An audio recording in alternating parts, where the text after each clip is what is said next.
ਵਾਹਿਗੁਰੂ ਜੀ ਕਾ ਖਾਲਸਾ ਵਾਹਿਗੁਰੂ ਜੀ ਕੀ ਫਤਿਹ। ਸਤਿਗੁਰੂ ਧੰਨ ਗੁਰੂ ਗ੍ਰੰਥ ਸਾਹਿਬ ਮਹਾਰਾਜ ਜੀ ਦੀ ਅਪਾਰ ਕਿਰਪਾ ਦੇ ਨਾਲ ਸਮੂਹ ਗੁਰਬਾਣੀ ਵਿਚਾਰ ਗਰੁੱਪ ਦੇ ਵਿੱਚ ਜੁੜੀਆਂ ਗੁਰੂ ਪਿਆਰੀਆਂ ਸਾਧ ਸੰਗਤ ਗੁਰੂ ਸੰਗਤ ਜੀ, ਮੈਂ ਆਪ ਸਾਰਿਆਂ ਦਾ ਬਹੁਤ ਬਹੁਤ ਰਿਣੀ ਅਤੇ ਧੰਨਵਾਦੀ ਹਾਂ ਜੋ ਆਪ ਬਹੁਤ ਪਿਆਰ ਦੇ ਨਾਲ ਗੁਰਬਾਣੀ ਵਿਚਾਰ ਗਰੁੱਪ ਦੇ ਮਾਧਿਅਮ ਦੇ ਰਾਹੀਂ ਗੁਰਬਾਣੀ ਨੂੰ ਸਰਵਣ ਕਰਦੇ ਹੋ ਅਤੇ ਆਪਣੇ ਭਰਾਵਾਂ ਭੈਣਾਂ ਮਿੱਤਰਾਂ ਦੋਸਤਾਂ ਦੇ ਵਿੱਚ ਸ਼ੇਅਰ ਕਰਕੇ ਗੁਰਬਾਣੀ ਦੇ ਨਾਲ ਵੱਧ ਤੋਂ ਵੱਧ ਗੁਰੂ ਸੰਗਤ ਨੂੰ ਜੋੜਨ ਦਾ ਯਤਨ ਕਰ ਰਹੇ ਹੋ। ਯਕੀਨ ਹੀ ਵੱਡੇ ਭਾਗ ਨੇ ਕਿ ਜਿਹੜਾ ਕੰਮ ਅਸੀਂ ਗੁਰਮਤਿ ਦੀ ਸੇਵਾ ਦੇ ਵਿੱਚ ਜਿਹੜੇ ਸਵਾਸ ਲਾਉਂਦੇ ਹਾਂ ਉਹ ਸਵਾਸ ਸਾਡੇ ਲਾਹੇ ਦੇ ਨੇ, ਸਫਲ ਨੇ, ਕਿਉਂਕਿ ਇਸ ਮਨੁੱਖਾ ਜੀਵਨ ਦਾ ਮਨੋਰਥ ਹੀ ਇਹੀ ਹੈ ਕਿ ਹਰ ਵਕਤ ਪਰਮਾਤਮਾ ਦੀ ਸ਼ੁਕਰਾਨਾ ਕਰਨਾ, ਗ੍ਰੈਟੀਟਿਊਡ ਦੀ ਭਾਵਨਾ ਰੱਖਣੀ, ਕਿਉਂਕਿ ਨੇਚਰ ਮਦਰ ਵੀ ਤੁਹਾਡੇ 'ਤੇ ਤਾਂ ਹੀ ਕਿਰਪਾ ਕਰਦੀ ਹੈ ਜੇ ਤੁਸੀਂ ਮਾਂ ਵਾਂਗੂ ਇਸ ਪ੍ਰਾਕਿਰਤੀ ਦੀ ਸੇਵਾ ਕਰੋ। ਪਾਣੀ ਨੂੰ ਪਿਤਾ ਵਾਂਗੂ ਆਦਰ ਮਾਣ ਸਤਿਕਾਰ ਦਿਓ।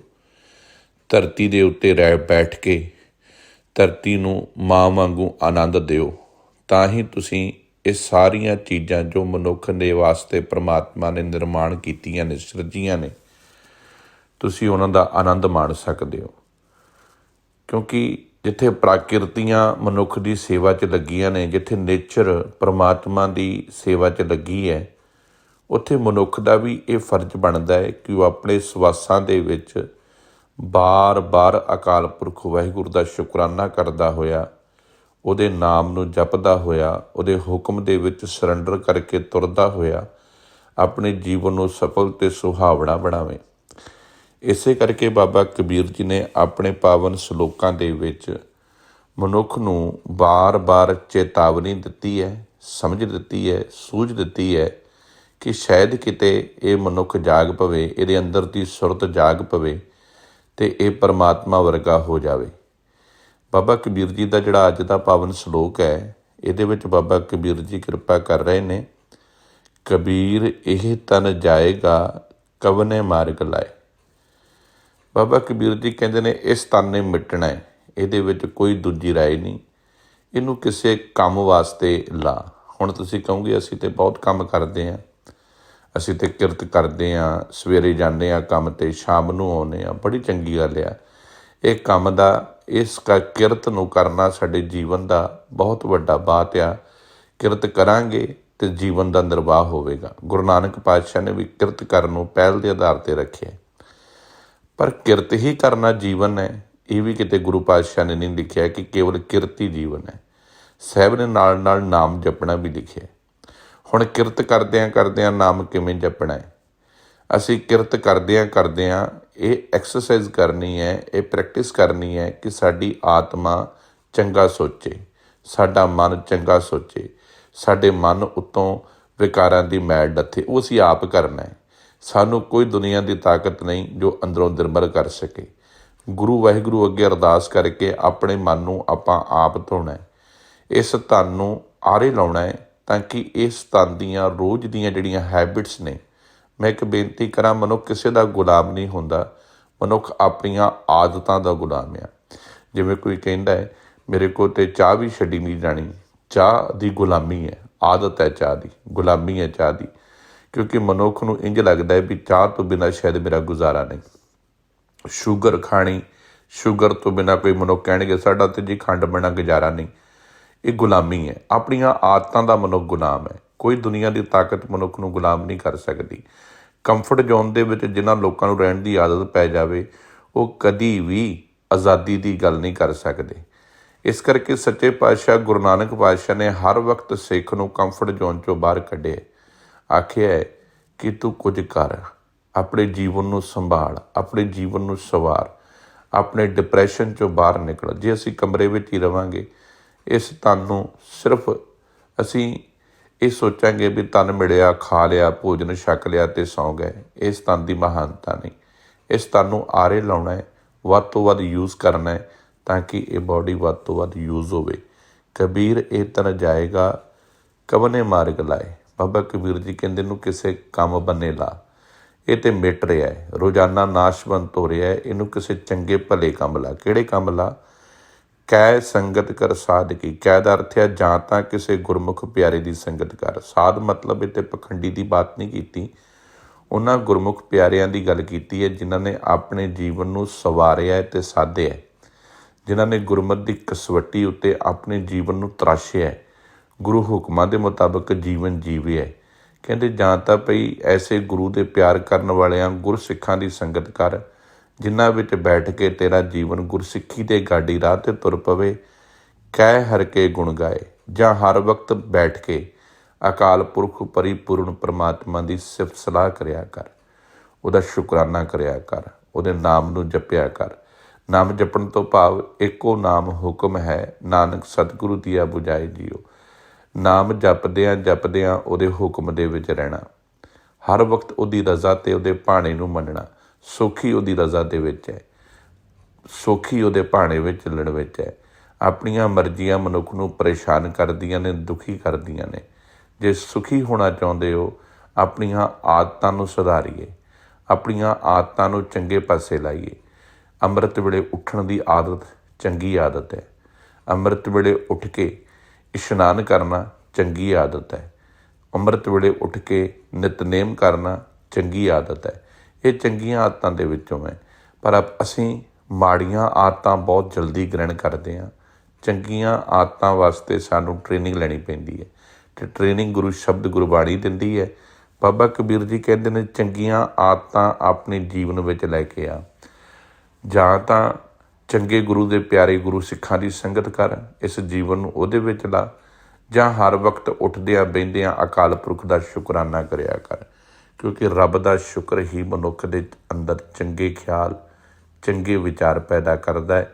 ਆਪਣੀ ਇਸ ਬਾਡੀ ਰੂਪੀ ਪ੍ਰੋਡਕਸ਼ਨ ਦੇ ਵਿੱਚ ਅਸੀਂ ਕੀ ਪ੍ਰੋਡਿਊਸ ਕਰਦੇ ਹਾਂ, ਇਹ ਬਹੁਤ ਮਾਇਨੇ ਰੱਖਦਾ ਹੈ। ਇਸੇ ਕਰਕੇ ਚੰਗੇ ਵਿਚਾਰਾਂ ਨੂੰ ਪ੍ਰੋਡਿਊਸ ਕਰੋ, ਚੰਗੇ ਵਿਚਾਰ ਆਪਣੇ ਆਲੇ ਦੁਆਲੇ ਰੱਖੋ। ਜਿੰਨਾ ਆਪਣਾ ਵਾਈਬ੍ਰੇਸ਼ਨ ਪੋਜ਼ੀਟਿਵ ਰੱਖੋਗੇ, ਉਨੇ ਸੁਖੀ ਰਹੋਗੇ, ਤੰਦਰੁਸਤ ਰਹੋਗੇ, ਦੇਹ ਅਰੋਗ ਰਹੋਗੇ। ਕਿਉਂਕਿ ਕੋਈ ਦੁਨੀਆ ਦੀ ਤਾਕਤ, ਮੈਂ ਬਾਰ-ਬਾਰ ਕਹਿੰਦਾ, ਤੁਹਾਨੂੰ ਦੁਖੀ ਨਹੀਂ ਕਰ ਸਕਦੀ। ਤੁਹਾਡੇ ਕੋਲ ਆ ਪੂਰਾ ਅਧਿਕਾਰ ਦੁਖੀ ਹੋਣ ਦਾ, ਸੁਖੀ ਹੋਣ ਦਾ। ਜੇ ਦੁਨੀਆ ਦੇ ਪਿੱਛੇ ਲੱਗ ਕੇ ਤੁਸੀਂ ਆਪਣੇ ਜੀਵਨ ਵਿੱਚ ਉਹਨਾਂ ਦੀਆਂ ਗੱਲਾਂ ਨੂੰ ਮਨ 'ਤੇ ਲਾਉਣਾ ਹੈ, ਅਤੇ ਤੁਹਾਨੂੰ ਦੁਖੀ ਹੋਣ ਤੋਂ ਕੋਈ ਨਹੀਂ ਰੋਕ ਸਕਦਾ। ਜੇ ਤੁਸੀਂ ਦੁਨੀਆ ਨੂੰ ਇਗਨੋਰ ਕਰਕੇ ਅਕਾਲ ਪੁਰਖ ਦੇ ਹੁਕਮ ਦੇ ਵਿੱਚ ਤੁਰ ਕੇ ਆਪਣੇ ਜੀਵਨ ਦੀ ਬਾਜੀ ਨੂੰ ਜਿੱਤਣਾ ਹੈ, ਅਤੇ ਤੁਹਾਨੂੰ ਦੁਨੀਆ ਦੀ ਕੋਈ ਤਾਕਤ ਨਹੀਂ ਜੋ ਤੁਹਾਨੂੰ ਦੁਖੀ ਕਰ ਸਕੇ, ਅਤੇ ਦੁਨੀਆ ਦੀ ਕੋਈ ਤਾਕਤ ਨਹੀਂ ਜੋ ਤੁਹਾਨੂੰ ਸੁਖੀ ਕਰ ਸਕੇ। ਦੁੱਖ ਸੁੱਖ ਦੋਵੇਂ ਤੁਹਾਡੇ ਅੰਦਰ ਲੁਕੇ ਨੇ। ਤੁਸੀਂ ਕਿਹਨੂੰ ਟ੍ਰਿਗਰ ਕਰਨਾ ਹੈ, ਇਹ ਤੁਹਾਡੇ 'ਤੇ ਨਿਰਭਰ ਹੈ। ਇਸੇ ਕਰਕੇ ਇਸ ਸਰੀਰ ਨੂੰ, ਇਹਨਾਂ ਸਵਾਸਾਂ ਨੂੰ ਵੱਧ ਤੋਂ ਵੱਧ ਕੋਸ਼ਿਸ਼ ਕਰੋ ਇਹ ਕਿਰਤ ਕਰਦਿਆਂ ਵੀ ਵਾਹਿਗੁਰੂ ਵਾਹਿਗੁਰੂ ਕਰਨ। ਇਹ ਦੁਕਾਨ 'ਤੇ ਬੈਠਿਆਂ ਵੀ, ਸਟੋਰ 'ਤੇ ਬੈਠਿਆਂ ਵੀ ਵਾਹਿਗੁਰੂ ਵਾਹਿਗੁਰੂ ਕਰਨ। ਹੱਥੀਂ ਕਿਰਤ ਕਰਨੀ ਹੈ, ਸੁਰਤ ਪਰਮਾਤਮਾ ਨਾਲ ਜੋੜਨੀ ਹੈ। ਜਿਹੜਾ ਇਹ ਕੰਬੀਨੇਸ਼ਨ ਹੈ ਨਾ ਆਤਮਾ ਅਤੇ ਸੁਰਤ ਦਾ, ਜਿੱਦਣ ਆਤਮਾ ਅਤੇ ਸੁਰਤ ਇੱਕ ਹੋ ਗਏ, ਉਹ ਜਿਹੜਾ ਮਨ ਦੀ ਨਹੀਂ ਚੱਲਣੀ।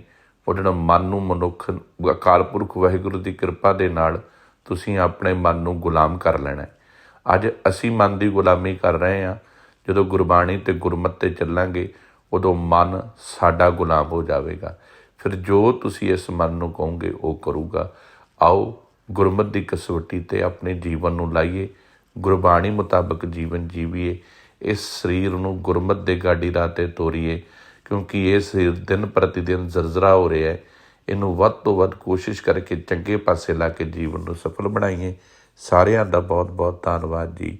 ਵਾਹਿਗੁਰੂ ਜੀ ਕਾ ਖਾਲਸਾ, ਵਾਹਿਗੁਰੂ ਜੀ ਕੀ ਫਤਿਹ। ਵਾਹਿਗੁਰੂ ਜੀ ਕਾ ਖਾਲਸਾ, ਵਾਹਿਗੁਰੂ ਜੀ ਕੀ ਫਤਿਹ। ਸਾਹਿਬ ਕਮਾਲ ਧੰਨ ਧੰਨ ਸ੍ਰੀ ਗੁਰੂ ਗ੍ਰੰਥ ਸਾਹਿਬ ਮਹਾਰਾਜ ਜੀ। ਸਾਹਿਬਾਂ ਦਾ ਮੈਂ ਜਿੰਨਾ ਧੰਨਵਾਦ ਕਰਾਂ, ਜਿੰਨਾ ਸ਼ੁਕਰਾਨਾ ਕਰਾਂ, ਓਨਾ ਥੋੜ੍ਹਾ ਹੈ। ਕਿ ਧੰਨ ਸ੍ਰੀ ਗੁਰੂ ਗ੍ਰੰਥ ਸਾਹਿਬ ਜੀ ਮਹਾਰਾਜ ਵਿੱਚ ਜੋ ਅੰਮ੍ਰਿਤਮਈ ਪਾਵਨ ਬਾਣੀ ਸਤਿਗੁਰੂ ਸਾਹਿਬਾਨਾਂ ਨੇ ਸਾਨੂੰ ਬਖਸ਼ ਕੇ ਨਿਵਾਜਿਆ ਹੈ, ਜੀਵਨ ਦਾ ਉਹ ਅੰਮ੍ਰਿਤ ਹੈ ਜਿਸ ਅੰਮ੍ਰਿਤ ਨੂੰ ਛਕ ਕੇ ਅਸੀਂ ਸੁਰਜੀਤ ਅਤੇ ਨਵ ਜੀਵਨ ਵਾਲੇ ਬਣ ਜਾਂਦੇ ਹਾਂ। ਮੈਂ ਸਮਝਦਾ ਜਦੋਂ ਸੱਚੇ ਪਾਤਸ਼ਾਹ ਬਾਣੀ ਦੇ ਵਿੱਚ ਇਹ ਬਾਤ ਲਿਖਦੇ ਆ ਨਾ, ਸੁਰ ਨਰ ਮਨ ਜਨ ਅੰਮ੍ਰਿਤ ਖੋਜਦੇ ਸੋ ਅੰਮ੍ਰਿਤ ਗੁਰ ਤੇ ਪਾਇਆ।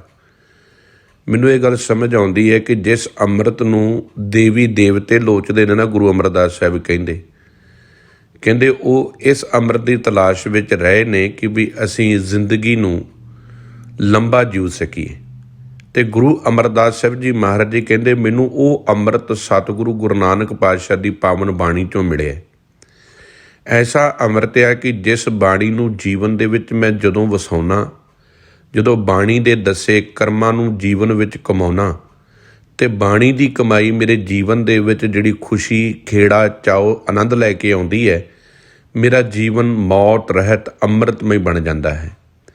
ਇਸੇ ਕਰਕੇ ਸਤਿਗੁਰੂ ਗੁਰੂ ਅਮਰਦਾਸ ਸਾਹਿਬ ਜੀ ਮਹਾਰਾਜ ਤੋਂ ਬਾਅਦ ਧੰਨ ਗੁਰੂ ਰਾਮਦਾਸ ਸਾਹਿਬ ਜੀ ਮਹਾਰਾਜ ਨੇ ਵੀ ਜਦੋਂ ਆਪਣਾ ਤਜਰਬਾ ਸਾਂਝਾ ਕੀਤਾ, ਸਾਹਿਬ ਕਹਿੰਦੇ ਬਾਣੀ ਗੁਰੂ, ਗੁਰੂ ਹੈ ਬਾਣੀ, ਵਿੱਚ ਬਾਣੀ ਅੰਮ੍ਰਿਤ ਸਾਰੇ। ਕਹਿੰਦੇ ਸਾਰ ਗੁਰੂ ਦੀ ਬਾਣੀ ਜਿਹੜੀ ਹੈ ਨਾ, ਗੁਰੂ ਦੀ ਖੋਜ, ਗੁਰੂ ਦਾ ਜਿਹੜਾ ਜੀਵਨ ਹੈ, ਕਹਿੰਦੇ ਇਸ ਬਾਣੀ ਦੇ ਵਿੱਚ ਤਮਾਮ ਅੰਮ੍ਰਿਤ ਹੈ। ਜਿਸ ਅੰਮ੍ਰਿਤ ਦੀ ਭਾਲ ਦੇਵੀ ਦੇਵਤੇ ਕਰ ਰਹੇ ਸਨ, ਉਹ ਅੰਮ੍ਰਿਤ ਸਾਨੂੰ ਗੁਰੂ ਦੀ ਬਾਣੀ ਦੇ ਵਿੱਚੋਂ ਲੱਭ ਗਿਆ। ਬਾਣੀ ਗੁਰੂ, ਗੁਰੂ ਹੈ ਬਾਣੀ, ਵਿੱਚ ਬਾਣੀ ਅੰਮ੍ਰਿਤ ਸਾਰੇ। ਪਰ ਇਹ ਅੰਮ੍ਰਿਤ ਦਾ ਸਾਰ, ਇਹ ਅੰਮ੍ਰਿਤ ਸਾਰੇ ਜੀਵਨ ਵਿੱਚ ਕਿਵੇਂ ਆਉਣਗੇ, ਇਹਦੀ ਗੱਲ ਅਗਲੀ ਪੰਕਤੀ 'ਚ ਗੁਰੂ ਰਾਮਦਾਸ ਸਾਹਿਬ ਕਹਿੰਦੇ ਗੁਰਬਾਣੀ ਕਹਿ, ਜੋ ਗੁਰਬਾਣੀ ਕਹਿ ਰਹੀ ਹੈ, ਜੋ ਸਤਿਗੁਰ ਦੀ ਬਾਣੀ ਸਾਨੂੰ ਸਮਝਾ ਰਹੀ ਹੈ, ਸੇਵਕ ਜਨ ਮਾਨੈ। ਜਿਹੜਾ ਸੇਵਕ ਭਗਤ ਬਣ ਕੇ ਇਸ ਬਾਣੀ ਨੂੰ ਆਪਣੇ ਜੀਵਨ ਦੇ ਵਿੱਚ ਧਾਰਨ ਕਰ ਲੈਂਦਾ ਹੈ, ਸੇਵਕ ਜਨ ਮਾਨੇ ਪ੍ਰਤੱਖ ਗੁਰੂ ਨਿਸਤਾਰੇ। ਫਿਰ ਬਾਬਾ ਧੰਨ ਗੁਰੂ ਰਾਮਦਾਸ ਸਾਹਿਬ ਕਹਿੰਦੇ ਫਿਰ ਤੇ ਪ੍ਰਤੱਖ ਰੂਪ ਦੇ ਵਿੱਚ ਮੈਂ ਇਹ ਗੱਲ ਕਹਿਣਾ ਕਿ ਸਤਿਗੁਰੂ ਜੀਵਨ ਦੇ ਵਿੱਚੋਂ ਨਿਸਤਾਰ ਦਿੰਦਾ, ਤਾਰ ਦਿੰਦਾ ਹੈ, ਜੀਵਨ ਤਰ ਜਾਂਦਾ ਹੈ।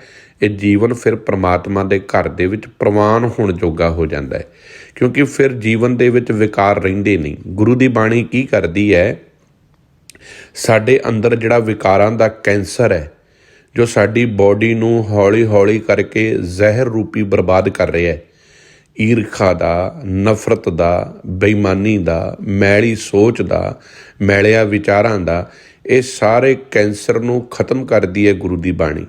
ਜਦੋਂ ਗੁਰੂ ਦੀ ਬਾਣੀ ਸਾਡੀ ਸੁਰਤ ਦੇ ਵਿੱਚ ਟਿਕਣ ਲੱਗਦੀ ਹੈ, ਜੀਵਨ ਵਿੱਚ ਆਉਣ ਲੱਗਦੀ ਹੈ, ਸਾਡੇ ਖੂਨ ਦੇ ਵਿੱਚ ਗੁਰੂ ਦੀ ਬਾਣੀ ਸਮਾਉਣ ਲੱਗਦੀ ਹੈ, ਅਤੇ ਖੂਨ ਪਵਿੱਤਰ ਹੋਣ ਲੱਗ ਪੈਂਦਾ ਹੈ, ਖੂਨ ਨਿਰਮਲ ਹੋਣ ਲੱਗ ਪੈਂਦਾ ਹੈ, ਹਿਰਦਾ ਨਿਰਮਲ ਹੋਣ ਲੱਗ ਪੈਂਦਾ ਹੈ। ਜਦੋਂ ਨਿਰਮਲ ਹਿਰਦਾ ਖੂਨ ਨੂੰ ਪੰਪ ਕਰਕੇ ਸਾਡੇ ਦਿਮਾਗ ਤੋਂ ਲੈ ਕੇ ਪੈਰ ਦੀ ਚੁੰਝ ਤੱਕ, ਪੈਰ ਦੇ ਅੰਗੂਠੇ ਤੱਕ ਜਦੋਂ ਇਹ ਸਾਰੇ ਖੂਨ ਨੂੰ ਪਹੁੰਚਾਉਂਦਾ ਹੈ, ਸਾਰੀ ਬਾਡੀ ਅੰਮ੍ਰਿਤਮਈ ਹੋ ਜਾਂਦੀ ਹੈ। ਇਸੇ ਕਰਕੇ ਧੰਨ ਸਾਹਿਬ ਸ੍ਰੀ ਗੁਰੂ ਅਰਜਨ ਦੇਵ ਜੀ ਮਹਾਰਾਜ ਜੀ ਨੇ ਜਦੋਂ ਮੁੰਦਾਵਣੀ ਦੇ ਵਿੱਚ ਗੱਲ ਕੀਤੀ, ਸਾਹਿਬ ਕਹਿੰਦੇ ਮੈਂ ਇਹ ਗੱਲ ਦਾਅਵੇ ਨਾ ਕਹਿਣਾ। ਗੁਰੂ ਅਰਜਨ ਦੇਵ ਜੀ ਮਹਾਰਾਜ ਕਹਿੰਦੇ ਨੇ ਮੈਂ ਇਹ ਗੱਲ ਦਾਅਵੇ ਨਾ ਕਹਿਣਾ, ਜਿਹੜਾ ਇਹ ਭੋਜਨ ਗੁਰੂ ਗ੍ਰੰਥ ਸਾਹਿਬ ਮਹਾਰਾਜ ਰੂਪੀ ਅੰਮ੍ਰਿਤ ਵਿਚਾਰ ਤੇ ਸੰਤੋਖ ਦਾ ਪਾ ਕੇ ਸਾਹਿਬਾਂ ਨੇ ਨਿਵਾਜਿਆ ਵਾ ਨਾ, ਜੇ ਕੋ ਖਾਵੈ ਜੇ ਕੋ ਭੁੰਚੈ ਤਿਸਕਾ ਹੋਏ ਉਧਾਰੋ। ਜੇ ਕੋਈ ਇਸ ਭੋਜਨ ਨੂੰ ਖਾਣ ਲੱਗ ਪਵੇ ਅਤੇ ਖਾ ਕੇ ਇਹਨੂੰ ਡਾਈਜੈਸਟ ਕਰਨ ਲੱਗ ਪਵੇ, ਇਹ ਗੱਲ ਸਮਝਿਓ। ਕਿਉਂਕਿ ਗੁਰਬਾਣੀ ਜਿਵੇਂ ਜਿਵੇਂ ਜੀਵਨ ਦੇ ਵਿੱਚ ਵੱਸਦੀ ਹੈ, ਮਨੁੱਖ ਦੇ ਕੋਲ ਗੁਣਾਂ ਦਾ ਖਜ਼ਾਨਾ ਖੁੱਲ੍ਹਣ ਲੱਗ ਪੈਂਦਾ ਹੈ। ਅੰਦਰ ਗੁਣ ਤਮਾਮ ਮਨੁੱਖ ਦੇ ਅੰਦਰ ਪੈਦਾ ਹੋਣ ਲੱਗ ਪੈਂਦੇ ਨੇ। ਹੁਣ ਮੇਰੇ ਵਰਗੇ ਕਈ ਮਨੁੱਖ ਇਹਨਾਂ ਗੁਣਾਂ 'ਤੇ ਹਉਮੈ ਕਰਨ ਲੱਗ ਪੈਂਦੇ ਆ। ਮੈਂ ਬੜੀ ਵਾਰੀ ਬੇਨਤੀ ਕੀਤੀ ਹੈ, ਹਉਮੈ ਹਮੇਸ਼ਾ ਗੁਣਾਂ 'ਤੇ ਖਲੋਂਦੀ ਹੈ, ਅਹੰਕਾਰ ਮਨੁੱਖ ਦੇ ਅਵਗੁਣਾਂ 'ਤੇ ਖੜਦਾ ਹੈ। ਜਦੋਂ ਗੁਣ ਆਉਣ ਲੱਗ ਪੈਂਦੇ ਆ ਅਤੇ ਹਉਮੈ ਮਨੁੱਖ ਦੇ ਸੁਰ 'ਤੇ ਕਬਜ਼ਾ ਕਰਨ ਲੱਗ ਪੈਂਦੀ ਹੈ। ਮਨੁੱਖ ਇਹ ਸਮਝਣ ਲੱਗ ਪੈਂਦਾ ਕਿ ਸ਼ਾਇਦ ਇਹ ਮੇਰੇ ਗੁਣ ਨੇ। ਸਾਹਿਬ ਕਹਿੰਦੇ ਫਿਰ ਉਦੋਂ ਆਪਾਂ ਕਹਿੰਦੇ ਆ ਨਾ ਵੀ ਇਹਨੂੰ ਬੰਦੇ ਨੂੰ ਪਚਿਆ ਨਹੀਂ, ਇਹਨੂੰ ਬੰਦੇ ਨੂੰ ਰਾਸ ਨਹੀਂ ਆਈ ਬਖਸ਼ਿਸ਼। ਸਾਹਿਬ ਕਹਿੰਦੇ ਫਿਰ ਜੇ ਕੋਈ ਇਹਨੂੰ ਖਾਵੇ ਅਤੇ ਪਚਾ ਲਵੇ, ਜਦੋਂ ਬਰਕਤ ਹੋਣ ਲੱਗੇ ਅਤੇ ਉਦੋਂ ਡਾਈਜੈਸਟ ਕਰਨ ਲੱਗ ਪਵੇ, ਮੇਰਾ ਨਹੀਂ। ਇਹ ਗਿਆਨ ਗੁਰੂ ਦਾ, ਇਹ ਸਮਝ ਗੁਰੂ ਨੇ ਬਖਸ਼ੀ ਹੈ। ਇਹ ਜੋ ਕੁਝ ਪ੍ਰਾਪਤ ਹੋ ਰਿਹਾ ਹੈ ਗੁਰੂ ਦੇ ਹੁਕਮ ਦੇ ਵਿੱਚ ਹੋ ਰਿਹਾ ਹੈ। ਇਹ ਲੋਕੀ ਜੇ ਮੈਨੂੰ ਪਿਆਰ ਕਰ ਰਹੇ ਹੈ, ਗੁਰੂ ਦੀ ਬਦੌਲਤ ਕਰ ਰਹੇ, ਮੇਰੀ ਕੀ ਔਕਾਤ ਆ। ਜੇ ਕੋ ਖਾਵੇ ਜੇ ਕੋ ਪੁੰਚੈ ਤਿਸਕਾ ਹੋਏ ਉਧਾਰੋ। ਫਿਰ ਉਸ ਮਨੁੱਖ ਦਾ ਉਧਾਰ ਜ਼ਰੂਰ ਹੋਵੇਗਾ, ਉਹ ਮੌਤ ਤੋਂ ਉੱਪਰ ਉੱਠ ਜਾਵੇਗਾ। ਫਿਰ ਉਹ ਰੋਜ਼ ਦੀ ਆਤਮਿਕ ਮੌਤ ਨਹੀਂ ਮਰੇਗਾ। ਮਨੁੱਖ ਨੂੰ ਦੋ ਤਰੀਕੇ ਦੀ ਮੌਤ ਹੈ, ਇੱਕ ਆ ਸਰੀਰਕ ਮੌਤ, ਇੱਕ ਆ ਆਤਮਿਕ ਮੌਤ।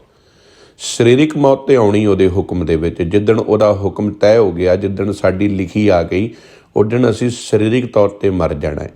ਪਰ ਆਤਮਿਕ ਮੌਤ ਅਸੀਂ ਰੋਜ਼ ਮਰ ਰਹੇ ਹਾਂ।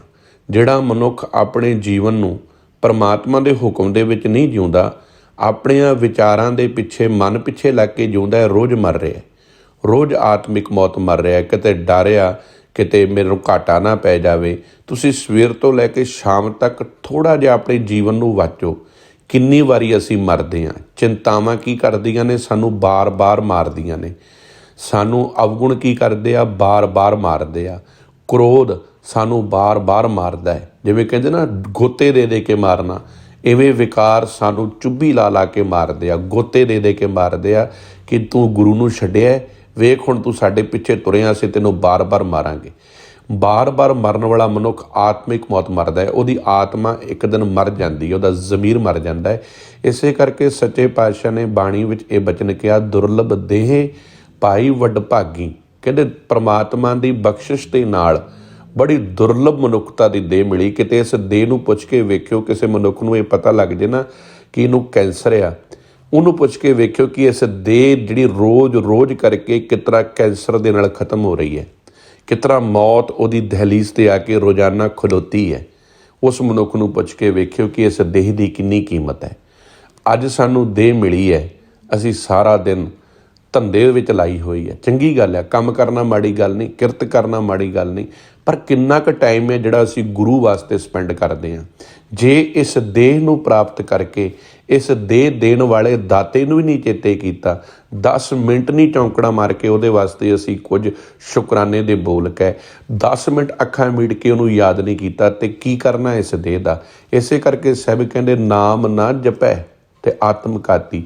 ਜਿਹੜੇ ਨਾਮ ਨਹੀਂ ਜਪਦੇ ਉਹ ਤੇ ਸੁਸਾਈਡਰ ਨੇ, ਉਹ ਆਪਣੇ ਆਪ ਨੂੰ ਉਸ ਮੌਤ ਦੇ ਰਸਤੇ 'ਤੇ ਲੈ ਕੇ ਜਾ ਰਹੇ ਆ, ਜਿਹੜੀ ਰੋਜ਼ ਉਹਨਾਂ ਨੂੰ ਬਰਬਾਦ ਕਰ ਰਹੀ ਹੈ। ਅੱਜ ਦਾ ਸ਼ਲੋਕ ਬਾਬਾ ਕਬੀਰ ਜੀ ਨੇ ਇਸੇ ਹੀ ਬਾਬਤ ਸਮਝਾਇਆ ਹੈ। 29 ਨੰਬਰ ਸ਼ਲੋਕ ਹੈ।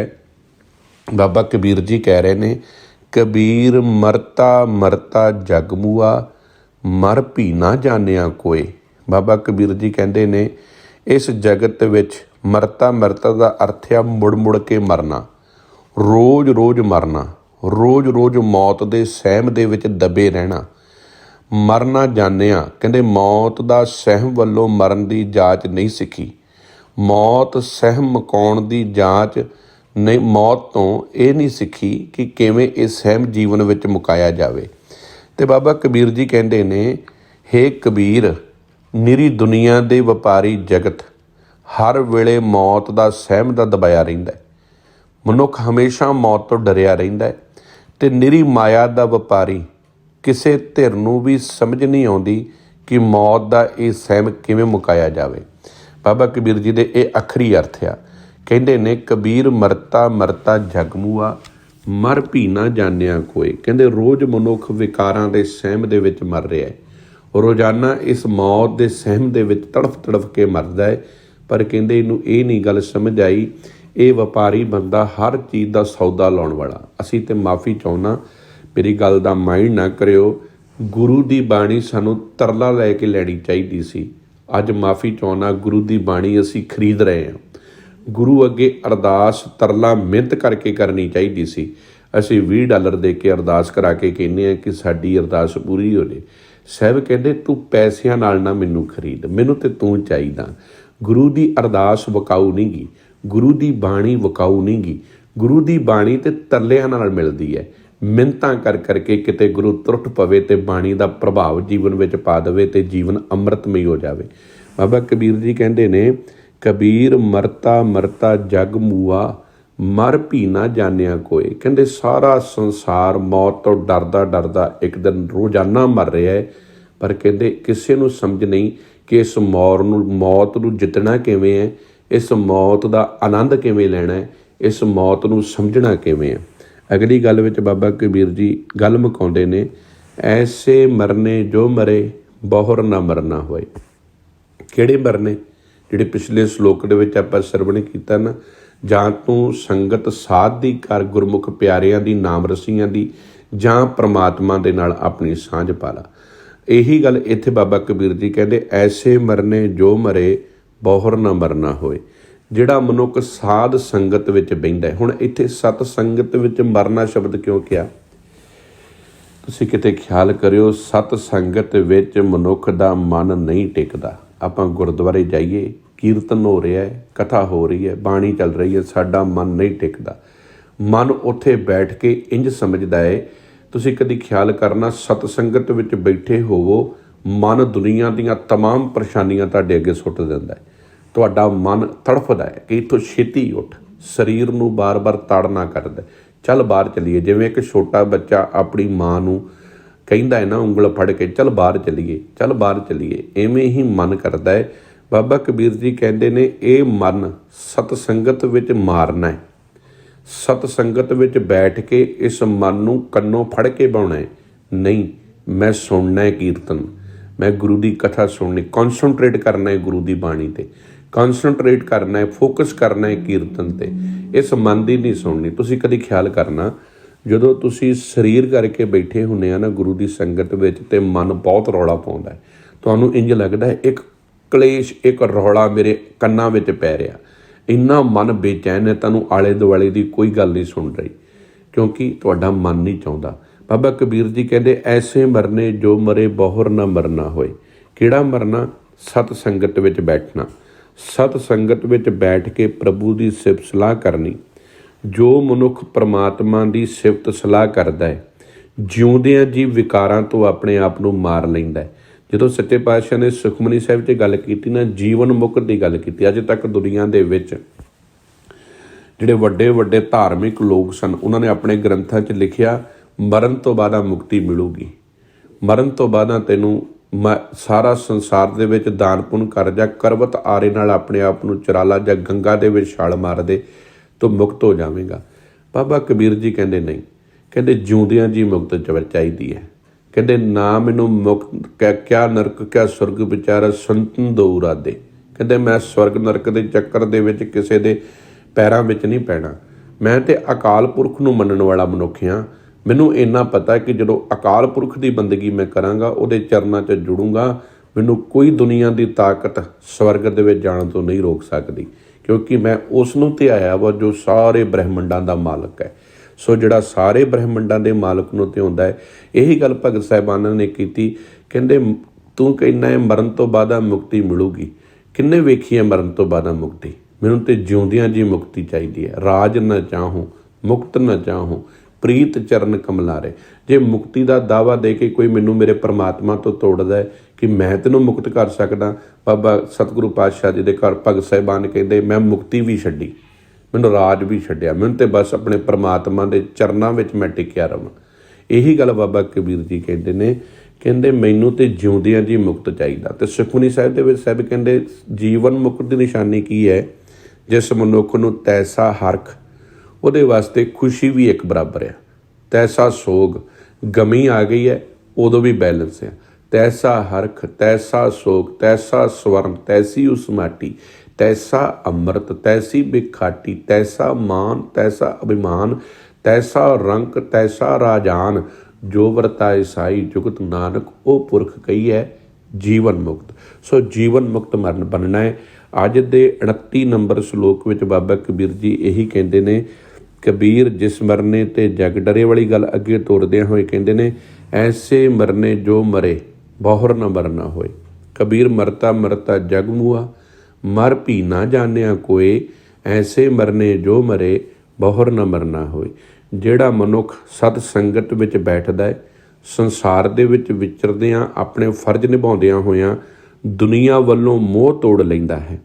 ਦੁਨੀਆ ਦੇ ਵਿੱਚ ਰਹਿ ਕੇ ਦੁਨੀਆ ਦੇ ਵਾਸਤੇ ਜਿਉਣ ਦੀ ਬਜਾਏ ਅਕਾਲ ਪੁਰਖ ਦੇ ਹੁਕਮ ਨੂੰ ਜਿਉਂਦਾ ਹੈ।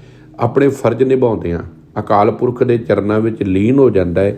ਉਹਦੇ ਵਿੱਚੋਂ ਫਿਰ ਇਹ ਮੌਤ ਦਾ ਸਹਿਮ ਮੁੱਕ ਜਾਂਦਾ ਹੈ, ਉਹਦਾ ਜੀਵਨ ਨਿਰਮਲ ਹੋ ਜਾਂਦਾ ਹੈ। ਫਿਰ ਉਹ ਇਸ ਮੌਤ ਨੂੰ ਸਮਝ ਜਾਂਦਾ ਹੈ ਅਤੇ ਜੀਵਨ ਮੁਕਤ ਹੋ ਕੇ ਪਰਮਾਤਮਾ ਦੇ ਚਰਨਾਂ ਦੇ ਵਿੱਚ ਅਭੇਦ ਹੋ ਜਾਂਦਾ ਹੈ। ਇਹ ਅੱਜ ਦੇ ਪਾਵਨ ਸ਼ਲੋਕ ਵਿੱਚ ਬਾਬਾ ਕਬੀਰ ਜੀ ਨੇ ਸਮਝਾਇਆ ਹੈ। ਗੁਰੂ ਦੀ ਬਾਣੀ ਨਾਲ ਜੁੜੋ। ਮੈਂ ਹਰ ਵਕਤ ਬੇਨਤੀ ਕਰਦਾ, 10 ਮਿੰਟ ਕੱਢੋ, ਭਾਵੇਂ ਆਪਣੇ ਚੌਂਕੜਾ ਮਾਰੋ, ਇਹ ਜ਼ਿੰਦਗੀ ਸਰੀਰ ਨਾ ਜਦੋਂ ਹੌਸਪੀਟਲਾਂ ਦੇ ਗੇੜੇ ਲਾਉਂਦਾ ਨਾ, ਉਦੋਂ ਵੇਖਿਓ ਵੀ ਇਸ ਸਰੀਰ ਦੀ ਕੀਮਤ ਕੀ ਹੈ। ਉਦੋਂ ਸਾਨੂੰ ਡਾਕਟਰ ਕਹਿੰਦੇ ਤੂੰ ਕੰਮ ਕਰਨ ਜੋਗਾ ਨਹੀਂ ਰਿਹਾ, ਤੂੰ ਕੁਝ ਖਾਣ ਜੋਗਾ ਨਹੀਂ ਰਿਹਾ। ਅੱਜ ਤੂੰ ਉਹ ਖਾਣਾ ਹੈ ਜੋ ਅਸੀਂ ਕਵਾਂਗੇ। ਇੱਕ ਬੰਨੇ ਮਨੁੱਖ ਸਾਰੀ ਜ਼ਿੰਦਗੀ ਜੀਵ ਦੇ ਚਸਕਿਆਂ ਵਾਸਤੇ ਜ਼ਿੰਦਗੀ ਜਿਉਂਦਾ ਹੈ। ਇੱਕ ਪੜਾਅ ਆਉਂਦਾ ਹੈ ਜਿੱਦਣ ਇਹ ਸਰੀਰ ਵੀ ਮਨੁੱਖ ਦੇ ਨਾਲ ਖੜਨ ਨੂੰ ਤਿਆਰ ਨਹੀਂ। ਸਰੀਰ ਕਹਿੰਦਾ ਤੂੰ ਮੈਨੂੰ ਮਿੱਟੀ ਕਰ ਦਿੱਤਾ ਹੈ, ਮੇਰੇ ਅੰਦਰ ਗੰਦ ਪਾ ਪਾ ਕੇ ਮੈਨੂੰ ਮਿੱਟੀ ਕਰ ਦਿੱਤਾ ਹੈ।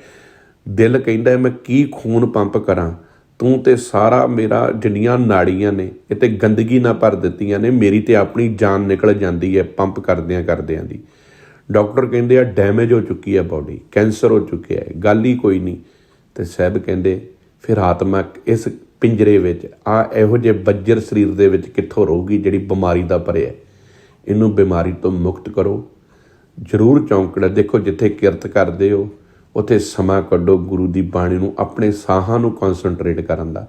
ਜਿੰਨੀ ਆਪਣੀ ਸਾਹਾਂ ਦੇ ਉੱਤੇ ਕੌਨਸਨਟਰੇਟ ਕਰੋਗੇ, ਜਿੰਨਾ ਨਾਮ ਜਪੋਗੇ, ਜਿੰਨਾ ਆਪਣੇ ਆਪ ਨੂੰ ਅਕਾਲ ਪੁਰਖ ਦੀ ਹੋਂਦ ਨਾਲ ਜੋੜੋਗੇ, ਸ਼ੁਕਰਾਨਾ ਗ੍ਰੈਟੀਟਿਊਡ ਦੀ ਭਾਵਨਾ ਆਪਣੇ ਅੰਦਰ ਲੈ ਕੇ ਆਓਗੇ, ਉਹਨੇ ਮੁਕਤ ਹੁੰਦੇ ਜਾਓਗੇ। ਸਾਰਿਆਂ ਰੋਗਾਂ ਦਾ ਟਰੀਟਮੈਂਟ ਗੁਰੂ ਦੇ ਕੋਲ ਹੈ, ਪਰਮਾਤਮਾ ਦੇ ਕੋਲ। ਪਰਮਾਤਮਾ ਨੂੰ ਧਿਆਈਏ। ਵਾਹਿਗੁਰੂ ਇਹੋ ਜਿਹੀ ਸਿਸਟਮ ਬਣਾ ਦਿੰਦਾ ਹੈ ਬਾਡੀ ਦਾ ਕਿ ਇਹਦੇ ਵਿੱਚੋਂ ਅੰਮ੍ਰਿਤ ਦਾ ਝਰਨਾ ਝਰਨ ਲੱਗ ਪੈਂਦਾ ਹੈ, ਜਿਹਨੂੰ ਕਹਿੰਦੇ ਨਾ ਚਿਮ ਚਿਮ ਵਰਸੈ ਅੰਮ੍ਰਿਤ ਧਾਰਾ। ਕਿਉਂਕਿ ਜਦੋਂ ਸੁਰਤ ਦੇ ਵਿੱਚ ਅੰਮ੍ਰਿਤ ਟਿਕ ਗਿਆ, ਖਿਆਲਾਂ ਵਿੱਚ ਅੰਮ੍ਰਿਤ ਟਿਕ ਗਿਆ, ਵਿਚਾਰਾਂ ਦੇ ਵਿੱਚ ਅੰਮ੍ਰਿਤ ਆ ਗਿਆ, ਗੁਰੂ ਦੀ ਬਾਣੀ ਦਿਮਾਗ ਦੇ ਵਿੱਚ, ਦਸਮ ਦੁਆਰ ਦੇ ਵਿੱਚ, ਦਮਾਮੇ ਦੇ ਵਿੱਚ ਵੱਜਣ ਲੱਗ ਪਈ, ਫਿਰ ਉਹ ਜਿਹੜਾ ਅੰਮ੍ਰਿਤ ਦਾ ਝਰਨਾ ਜਦੋਂ ਸਾਰੀ ਬਾਡੀ ਦੇ ਵਿੱਚ ਝਰਨਾ ਹੈ, ਫਿਰ ਉਹ ਮੁਕਤ ਹੋ ਜਾਣਾ ਹੈ ਜੀਵਨ। ਸੋ ਗੁਰੂ ਦੇ ਪਿਆਰ ਵਾਲਿਓ, ਗੁਰੂ ਦੀ ਬਾਣੀ ਨਾਲ ਜੁੜੋ। ਸਾਰਿਆਂ ਦਾ ਬਹੁਤ ਬਹੁਤ ਧੰਨਵਾਦ, ਬਹੁਤ ਧੰਨਵਾਦ। ਗੁਰੂ ਕੀ ਸੰਗਤ ਜਦੋਂ ਪਿਆਰ ਦੇ ਨਾਲ ਮੈਨੂੰ ਅਸੀਸ ਦਿੰਦੀ ਹੈ, ਹੌਸਲਾ ਦਿੰਦੀ ਹੈ, ਤੁਹਾਡਾ ਮੈਂ ਬਹੁਤ ਰਿਣੀ ਹਾਂ। ਇਹੀ ਹੌਸਲਾ ਮੈਨੂੰ ਗੁਰਮਤ ਵਿਚਾਰਾਂ ਨਾਲ ਜੋੜਦਾ ਹੈ।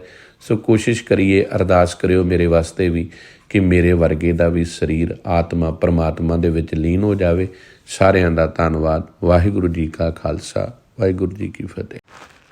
ਵਾਹਿਗੁਰੂ ਸਾਹਿਬ ਜੀਓ। ਕਬੀਰ ਮਾਨਸ ਜਨਮ ਦੁਲੰਭ ਹੈ, ਹੋਏ ਨਾ ਬਾਰੈ ਬਾਰ। ਜਿਉਂ ਬਨ ਫਲ ਪਾਕੇ ਭੂਏ ਗਿਰੈ, ਬਹੁਰ ਨਾ ਲਾਗੈ ਡਾਰ। ਵਾਹਿਗੁਰੂ ਜੀ ਕਾ ਖਾਲਸਾ, ਵਾਹਿਗੁਰੂ ਜੀ ਕੀ ਫਤਿਹ।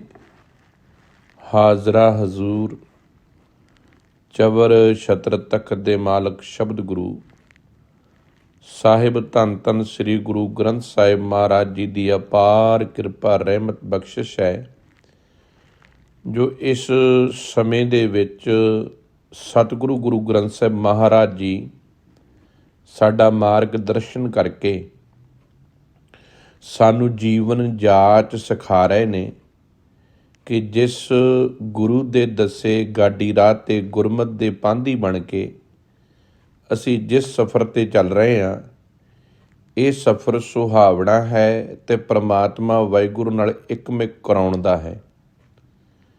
ਬਸ ਇਹਦੇ ਵਿੱਚ ਥੋੜ੍ਹੀ ਜਿਹੀਆਂ ਪ੍ਰੀਕਾਸ਼ਨਸ ਇਹ ਨੇ ਕਿ ਆਪਣੀਆਂ ਆਦਤਾਂ ਬਦਲਣੀਆਂ ਨੇ, ਆਪਣੇ ਆਦਤਾਂ ਚੰਗੀਆਂ ਪੈਦਾ ਕਰਨੀਆਂ ਨੇ ਅਤੇ ਮਾੜੀਆਂ ਆਦਤਾਂ ਤੋਂ ਆਪਣੇ ਜੀਵਨ 'ਚ ਤੋਬਾ ਕਰਨੀ ਹੈ। ਕਿਉਂਕਿ ਮਨੁੱਖ ਆਪਣੀਆਂ ਆਦਤਾਂ ਦਾ ਗੁਲਾਮ ਹੈ, ਆਪਣੀ ਹੈਬਿਟਸ ਦਾ। ਜਦ ਤੱਕ ਅਸੀਂ ਆਪਣੀਆਂ ਆਦਤਾਂ ਨਹੀਂ ਬਦਲਦੇ, ਉਦੋਂ ਤੱਕ ਅਸੀਂ ਆਪਣੇ ਜੀਵਨ ਨੂੰ ਸਫਲ, ਸੁਹਾਵਣਾ, ਨਿਰਮਲ, ਆਨੰਦਿਤ ਨਹੀਂ ਕਰ ਸਕਦੇ। ਮੈਂ ਬਾਰ-ਬਾਰ ਬੇਨਤੀ ਕਰਦਾ ਹੁੰਦਾ ਕਿ ਮਨੁੱਖ ਦੇ ਦੁੱਖਾਂ ਦਾ ਕਾਰਨ ਉਹਦੀਆਂ ਆਦਤਾਂ ਨੇ।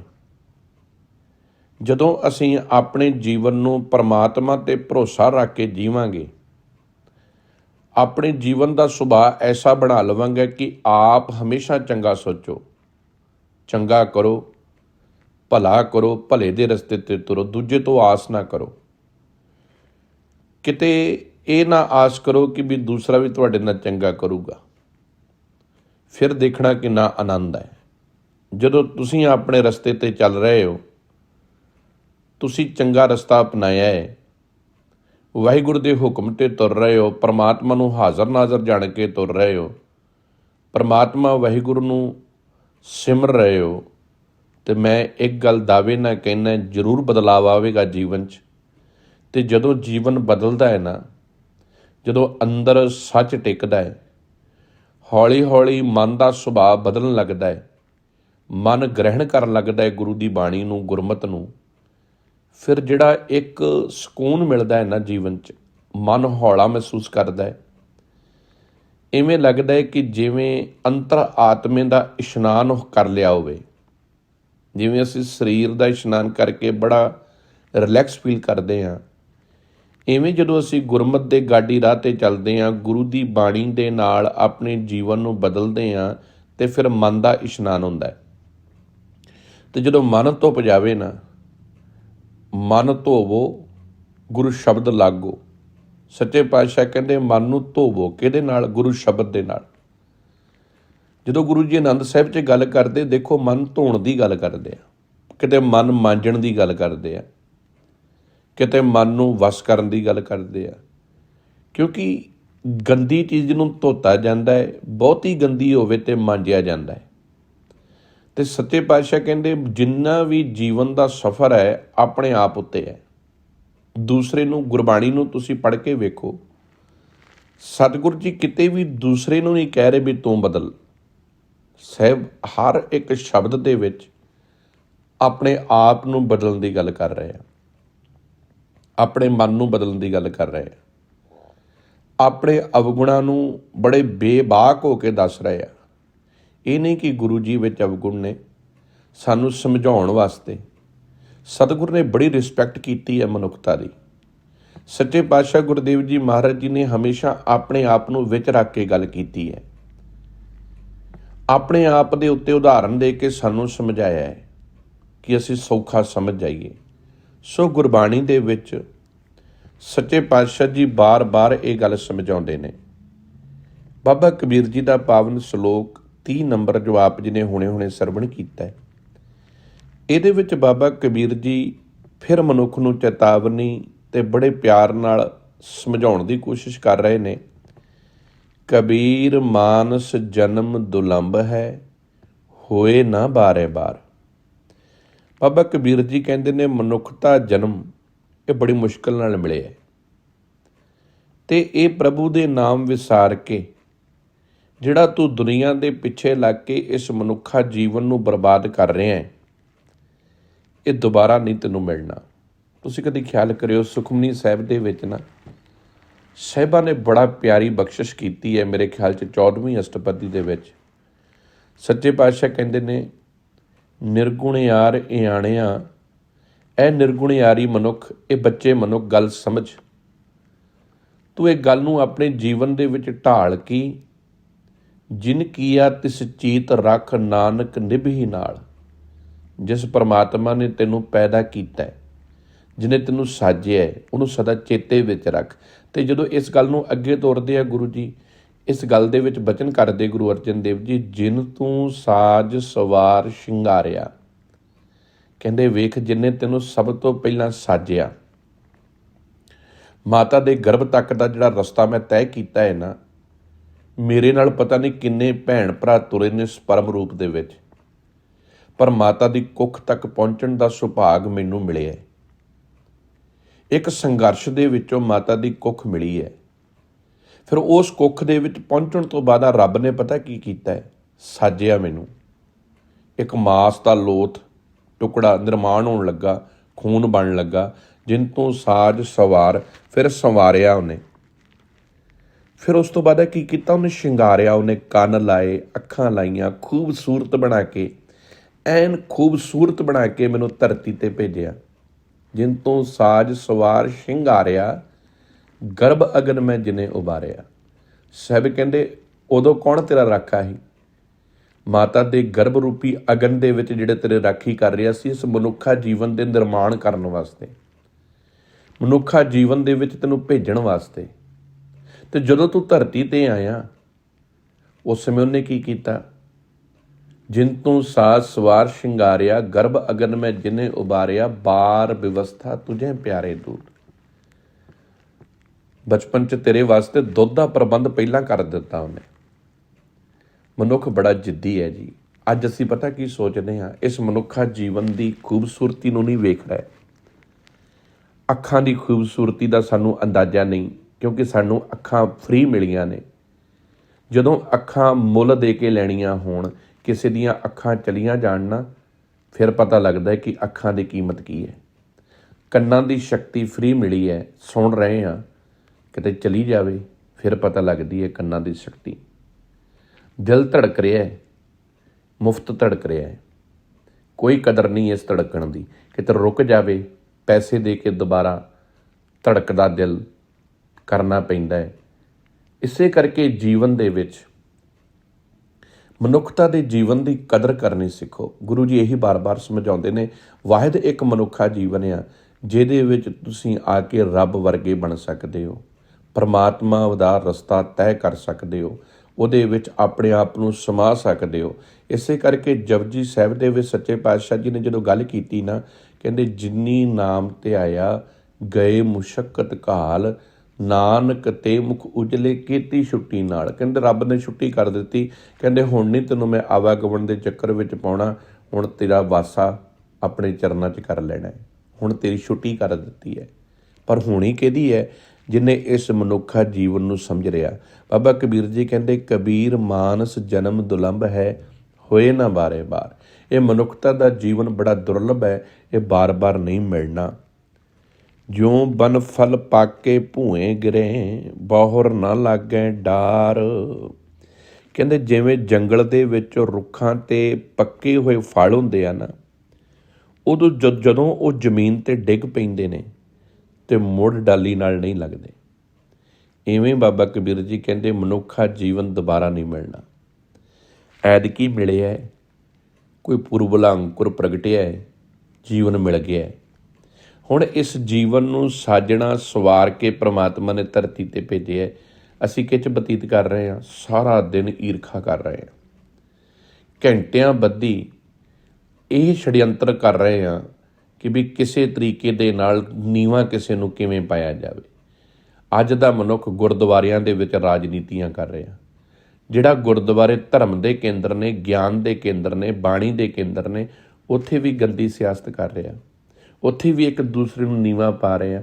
ਤੁਸੀਂ ਮੈਂ ਮਾਫੀ ਚਾਹੁੰਦਾ, ਇਹ ਗੱਲ ਤਾਂ ਕਰ ਰਹੇ ਹਾਂ, ਕੌਣ ਨੇ ਉਹ ਲੋਕ? ਮਨੁੱਖਾ ਜੀਵਨ ਦੀ ਜਿਨ੍ਹਾਂ ਨੂੰ ਗੁਰੂ ਘਰ ਵੀ ਕਦਰ ਨਹੀਂ ਪਈ।